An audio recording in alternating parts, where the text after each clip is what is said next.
Assalamu Walaikum. Hello friends, how are you? Welcome back to my another video. In this video, I am going to show you how to make keynote presentation password protected. Let's get started. At first, you have to open your iCloud keynote. Then open your presentation or create your presentation. Now you can see here are my presentation. Now I make keynote presentation password protected. At first I have to click this three dot option. Now you can see here are set password option. Now simply just click this set password.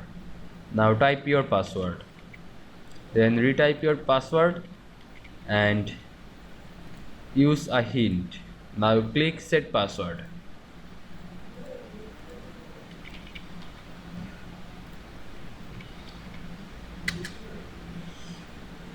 Now wait some moment.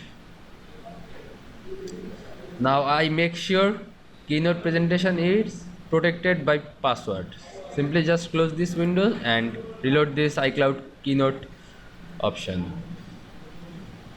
Now you can see here are presentation 3. Now simply just double click this presentation 3.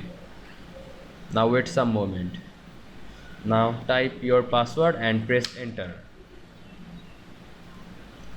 Now you can see I make keynote presentation password protected very easily. I hope you enjoyed my video. Please like, comment, share and subscribe my channel. Thanks for watching.